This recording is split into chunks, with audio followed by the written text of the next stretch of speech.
이 시간 함께 하실 말씀 누가복음 19장 41절에서 44절까지 말씀입니다. 누가복음 19장 41절에서 44절. 가까이 오사 성을 보시고 우시며 이제 저도 오늘 평화의 하나님을 알았더라면 좋을 뻔했거니와 지금 내 눈에 숨겨졌도다. 날이 이를지라 내 원수들이 토둔을 쌓고 너를 둘러 사면으로 가두고 또 너와 및 그 가운데 있는 내 자식들을 땅에 내어치며 돌 하나도 돌 위에 남기지 아니하리니 이는 내가 보살핌 받는 나를 알지 못함을 인하이니라 하시니라. 아멘. 모든 연약함을 이겨갈 수 있는 이번 시간에 살아갈 수 있는 우리 모두가 될 수 있기를 주님의 이름으로 축원드립니다. 답정너라고 하는 말이 있죠. 답은 정해졌어 너로 라고 하는 말을 합니다. 그리고 역시나 혹시나 했더니 역시나로 끝난다 라고 하는 말이 있습니다. 정권이 바뀌거나 아니면 무언가 새로운 일들을 시작을 하게 되면 많은 사람들이 기대를 합니다. 그런데 결국은 그렇게 가더라는 거죠. 그런 이야기들이 나오는 것들을 우리는 프레임의 법칙이라고 이야기를 합니다. 프레임의 법칙이 뭘까요? 미국에서 있었던 일입니다. 아이를 낳다가 출혈이 심해서 아이는 살았지만 아내가 세상을 떠났습니다. 홀로 남은 남자는 어떻게든 이 아이를 돌봐줄 유모를 구하려고 노력을 했는데 그게 쉽지를 않게 되니까 훈련이 잘 된 개를 구해서 이 아이를 돌보게 했습니다. 근데 이 개가 상당히 똑똑해서 안심하고 아이를 둔 채로 바깥으로 외출을 할 수도 있었습니다. 시골에 있는 미국도 시골이 많으니까 시골에 있는 집에 있다 보니까 아무래도 유모라든가 아니면 뭐 재혼하는 거나 이런 것들이 어려웠던 것 같아요. 그래서 어느 날 평소처럼 안심하고 아이를 집에 둔 채로 잠시 집을 비웁니다. 그런데 예상하지 못한 일이 생겨서 자기가 생각했던 것보다 몇 시간이나 훨씬 더 뒤처지게 되고 그래서 저녁 늦게 집으로 돌아왔습니다. 남자는 허겁지겁 집으로 들어오면서 아이의 이름을 불렀습니다. 주인의 목소리를 들은 개가 꼬리를 흔들면서 밖으로 뛰어나오는데 개의 온 몸이 피가 범벅이 돼서 나옵니다. 깜짝 놀라서 이 남자는 재빨리 방문을 열어봤는데 아이는 보이지 않고 방바닥과 벽이 온통 피칠을 한 겁니다. 이 남자는 어떻게 생각을 했을까요? 분명히 이 개가 내가 자리를 비운 사이에 내 아이를 물어 죽였다고 생각을 한 겁니다. 그리고는 망설이지도 않고 총을 꺼내서 그 개에게 쏴서 개를 죽였습니다. 그런데 아버지가 총을 빵 하는 이 소리에 그때까지 침대 쪽에서 숨어 웅크리고 있던 애가 이 총소리에 깜짝 놀라서 울음을 터뜨립니다. 아이의 울음소리를 들은 아버지가 방 안으로 문을 열고 들어갔더니 침대 저쪽 구석에 이 애가 아버지를 쳐다보면서 울고 있던 거예요.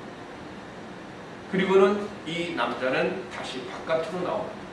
그리고 자기가 총으로 쏴서 죽인 개의 다리나 이런 것을 보니까 물린 자국이 있고 피가 흥건한 흘린 자국이 나오는 걸 봅니다. 그래서 뒤뜰로 가봤더니 개한테 물려 죽은 늑대의 사체를 발견합니다. 이 개는 자기 주인의 아이의 목숨을 살리기 위해서 목숨을 걸고 자기 집에 쳐들어왔던 늑대와 혈투를 벌인 거예요. 그리고 그 늑대를 물어 죽였는데 이 아이의 아버지는 그만 충직한 개를 쏴 죽인 겁니다.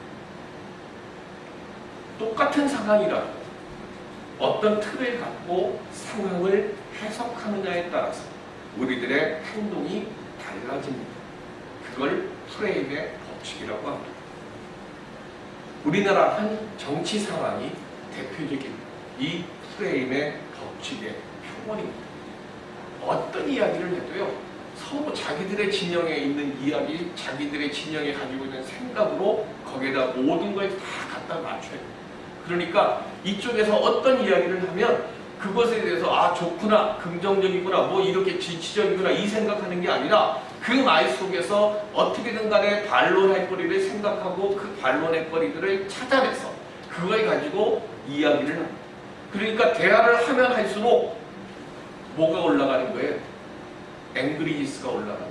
분노지스가 올라가는 거예요. 그러니까 우리나라는 정치 토론을 하게 되면 아니면 무언가 어떤 현상에 대해서 이야기를 하면 답이 나오지를 않습니다. 오늘 힘들고 어려운 시간들을 우리들이 지나고 있습니다. 이럴 때일수록 우리가 프레임의 법칙을 내려놓고 함께 사는 법을 배워야 합니다. 내 감정 좀 다스릴 줄 알고 그리고 섣부르게 판단하고 결정해서 잘못된 행동하고 나중에 후회하지 말고 한 번쯤 상대방의 입장에 서서 생각하면서 우리가 그래도 내가 믿는 사람이지, 그래도 내가 바르게 일을 판단하려고 하는 사람인데 그러면 내 스스로의 마음을 좀 다독거려 가면서 내 자신을 지켜갈 때 그때 아름다운 가정이 만들어지고 아름다운 믿음의 공동체가 이루어질 줄로 믿습니다. 힘들고 어려울수록 한 번쯤 욱하고 올라오는 것들이 우리 모두에게 지금 다 퍼져 있잖아요. 제가 여러 번 말씀드리지만 1900년도 후반기서부터 전 세계에 있는 모든 사람들이 마음속에 뭘 품고 산다고 그랬어요? 화를 품고 산다고 그랬어요. 그러니까 힘들고 어려울수록 뭐가 먼저 튀어나오는가 하면 욱이 먼저 튀어나옵니다. 이 힘들고 어려운 시절을 지나가면서요, 우리 욱을 좀 다스리고 그리고 한 번쯤 뭐가 우욱하고 올라오려고 그러면 한번 심호흡을 하면서 내 자신을 좀 가라앉히고 왜 이런 말을 할까? 왜 이런 생각이 되었을까? 저 사람은 왜 그랬을까? 한 번쯤 양보하면서 그렇게 믿음으로 살아갈 때 오늘 주님이 우리를 보고 우시는 주님이 아니라 웃으시는 주님으로 바뀌어질 줄로 믿습니다. 우리 웃으시는 예수님을 만들어갈 수 있는 그렇게 웃으시는 예수님을 쳐다볼 수 있는 우리들이 될 수 있기를 주님의 이름으로 축원드립니다. 예수님께서 종려주일에 예루살렘 성에 나귀를 타고 감람산 마루턱을 지나서 예루살렘 동쪽 문을 통해서 성에 들어가십니다. 그리고 환영 인파를 지나서 예루살렘 길을 가시던 예수님께서 예루살렘 시내가 가장 잘 내려다 보이는 감람산 서쪽 기슭에 멈춰 서십니다. 성지순례에 가면 이곳에 예수님이 우신, 그래갖고 예수님이 우신 그 자리에 교회를 하나 세워놨습니다. 그리고 그 교회의 자리에서 예루살렘 성령 쪽을 보면 예루살렘이 이렇게 굽어져 보이게 돼 있습니다. 그래서 눈물교회라고 하는 이름이 있습니다. 그곳에서 예수님께서 예루살렘을 보시다가 우셨다 그랬어요. 우리 성경에는 우셨다 이렇게 되어 있고요. 이 우셨다라고 하는 원래 의미가 뭐냐면 곡하다는 거예요. 통곡했다는 거예요. 그냥 예수님께서 눈물 몇 방울 뚝뚝뚝 흘리시는 게 아니라 펑펑 우시는 거예요. 감정이 올라요. 왜 펑펑 우셨을까? 43절과 44절에 40년 후에 예루살렘에 일어날 그 일을 예수님께서 보시는 거예요. 마카비 전쟁이라고 해서 유대 독립전쟁이 일어납니다. 그래서 몇 번 말씀드렸지만 그 마카비 성을 그 전쟁을 하면서 로마 사람들이 너무 많은 사람들이 죽어요. 그래서 이 마사다 요새를 점령하는데 토단에 쌓고 그리고 다 해서 마지막에 쫙 들어갈 때 그 마카비 성에 있는 모든 사람들이 송이 붙어 있는 동물들까지 다 죽여요. 다 죽고 아무것도 없는 생명이라고는 하나도 없는 그곳에 로마 군대가 들어갑니다. 그렇게 3년의 전쟁을 치른 뒤에 그 당시에는 장군이었고 나중에는 황제가 되는 티투스가 예루살렘을 다시 쳐들어갑니다. 그리고 일주일 만에 전격적으로 예루살렘 성을 함락시키는데 이때는 명절 기간이었습니다. 명절 기간에는 전 세계에 흩어져 있던 유대인들이 이 명절을 지키려고 예루살렘 성전으로 모이는데 어떤 사람은 300만이라고 그러고 어떤 사람은 200만이라고 하는 사람들이 이 명절을 지키려고 예루살렘으로 왔는데 역사 기록에 의하면 100만 명이 죽었어요. 그 당시 예루살렘 안에서. 그리고 9만 7천 명이 포로로 잡혀갑니다. 티투스 장군은 너무 처참한 그 현장을 보고 자기가 그렇게 했음에도 불구하고 이건 내가 한 거 아니다. 유대인들이 너무 저항해서 이렇게 될 수밖에 없었다고 자기의 죄를 합리화하고 변명하는 기록을 남길 만큼 잔인하게 오늘 예수님이 지금 그 말씀을 44절에 하잖아요. 내 자식들을 땅에 메어 치며 돌 하나도 돌 위에 남기지 아니하였다고 했습니다. 그렇게 해서 예루살렘 성전을 완전히 무너뜨립니다.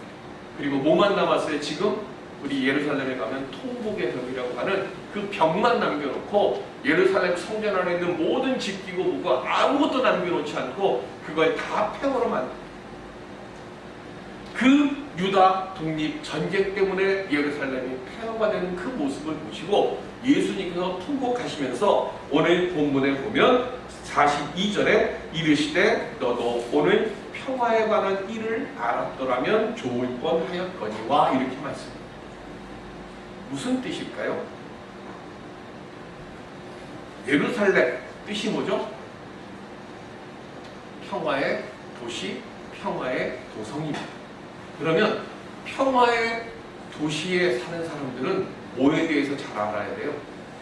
평화에 대해서 잘 아는 사람이 평화의 도시, 평화의 도성에 살아야 돼요.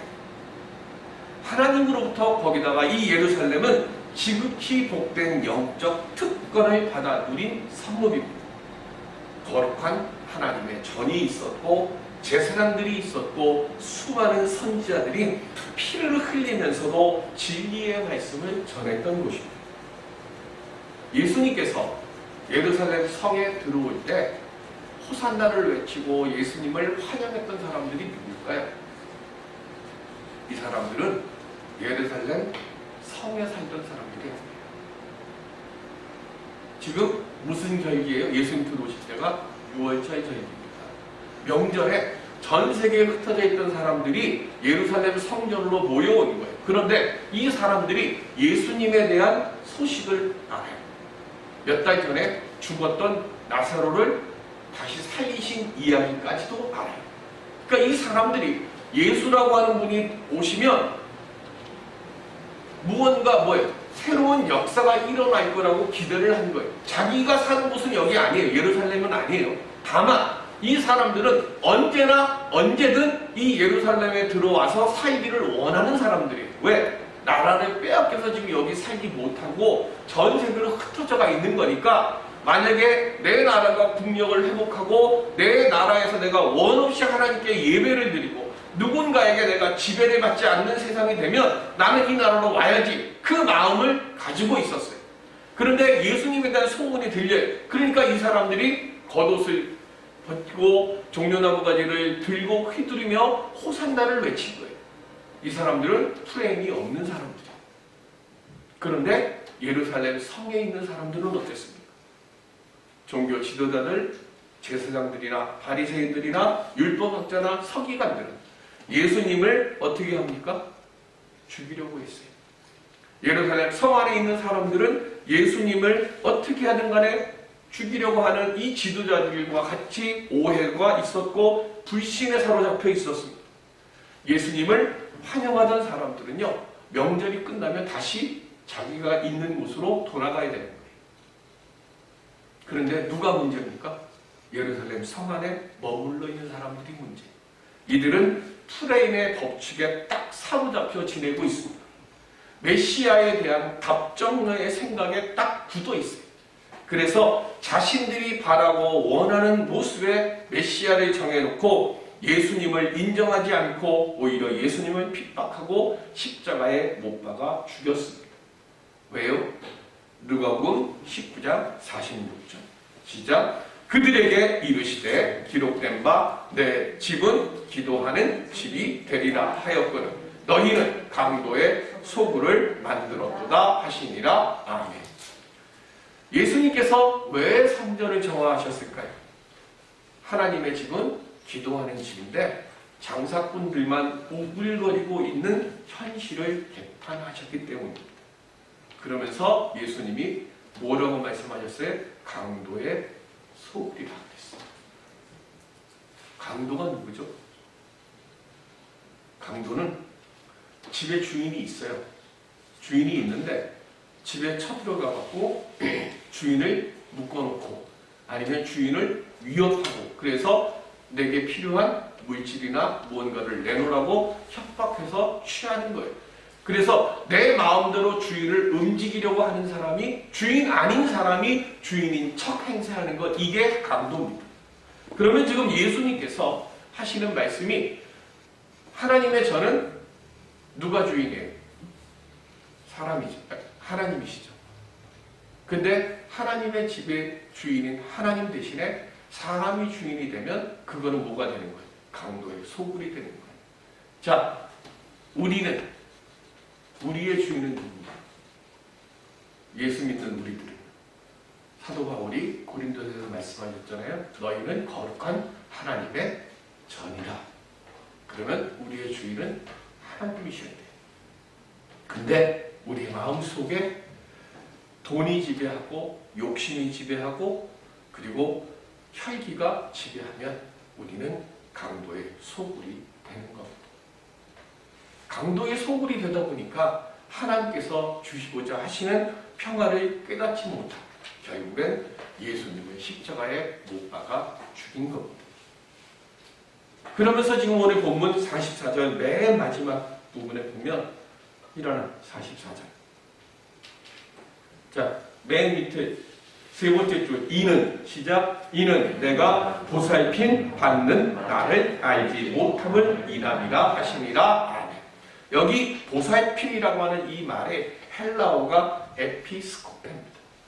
이 에피스코페라고 하는 말의 뜻이 무언가 하면 조사, 방문, 검열, 감독, 심판 뭐 이런 뜻이에요. 예수님 이전에 수많은 선지자들이 와서 그들의 죄에 대해서 경고를 했고 하나님의 아들님이신 예수님께서도 오셔서 권고를 하셔도 마음이 강도가 들어와 딱 앉아 있으니까 영적으로 귀가 닫히고 눈이 멀어서 무시하고 거부를 합니다. 그러니까 아무리 감찰을 해도 아무리 무언가를 알려주어도 깨닫지는 못하는 거예요. 그래서 마가복음 11장 11절 시작. 예수께서 예루살렘에 이르러 성전에 들어가사 모든 것을 둘러보시고 때가 이미 저물매 12 제자를 데리시고 베다니에 나가시니라. 아멘. 여기 둘러보셨다라고 하는 이 말이 바로 에피스코페랑 똑같은 말입니다. 예수님께서 왜 예루살렘 성전과 예루살렘을 에피스코페 둘러보셨을까요? 에피스코페 우리말로 시찰하다. 지금 성경에서는 시찰하다는 거예요. 시찰하는 겁니다. 이렇게 쑥 들어보면서 살피시는 거예요. 왜 살폈을까요? 하나님의 아들이시면서 만왕의 왕이신 자신의 이 예루살렘 성을 바로 잡으려고 엄정하게 시찰하신 겁니다. 창세기 19장 5절에 시작. 롯을 부르고 그에게 이르되 오늘 밤에 내게 온 사람들이 어디 있느냐 이끌어내라. 우리가 그들을 상관하리라. 아멘. 하나님께서 소돔을 심판하시기 전에 두 천사를 보내셨습니다. 왜 두 천사를 보내셨을까요? 시찰하기 위해서. 무슨 시찰? 구원받을 자와 구원받지 못할 자를 구분하기 위해서 두 천사를 보낸 겁니다.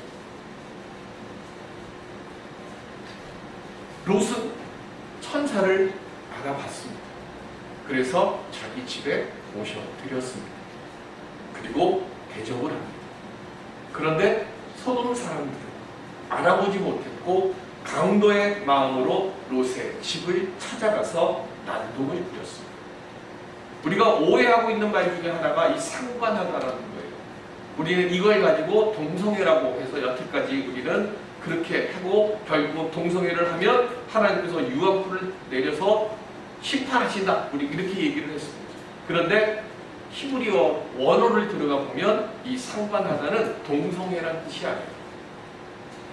그 사람을 통해서 우리가 즐거움을 얻겠다라고 하는 그런 뜻으로 쓴 말이 우리나라 말로는 상관하다 해서 마치 동성애처럼 번역이 지금 되어 있는 거예요. 그러니까 지금 하나님의 사자가 왔어요. 그런데 하나님의 천사가 왔는데 그를 통해서 지금 뭐 하는 거예요? 내 마음에 강도가 들어가 있으니까, 내가 지금 강도가 되어 있으니까 하나님의 영이 오고 하나님의 사람이 와도 우리는 뭘 하는가 하면 내가 원하는 무언가를 이득을 취하려고 하는 그것으로 지금 하나님의 뜻을 왜곡하는 거예요. 하나님의 뜻을 왜곡하니까 하나님의 사자를 뭐 하는 거예요? 괴롭히는 거예요. 그래서 하나님이 어떻게 하십니까? 결국 롯의 식구들은 소돔을 탈출했고 소돔에는 유황불이 떨어져서 멸망했습니다. 내 마음 안에 자리 잡은 강도의 모습이 무엇이 있습니까? 주님은 오늘도 우리를 찾아오셔서 은밀하게 시찰하고 계십니다. 도울 자는 도우시고 책망할 자는 책망하셔서 우리 모두가 구원받을 자로 합당히 서기를 원하십니다. 이 시간 하나님의 보살핌 받는 믿음의 자리를 굳건히 지켜가는 우리 모두가 될 수 있기를 주님의 이름으로 기원 드립니다. 티투스 장군이 예루살렘 함락을 위해서 예루살렘을 에워싸기 시작합니다. 그런데 그 당시에 예수를 믿던 사람들이 예루살렘 안에 있었어요. 유대인들. 그런데 이 유대인 크리스찬들에게 하나님이 계시를 주셨어요. 그래서 어떻게 하는가 하면 티투스 장군의 부대가 예루살렘을 둘러싸기 직전에 기독교인들이 이 예루살렘을 탈출합니다.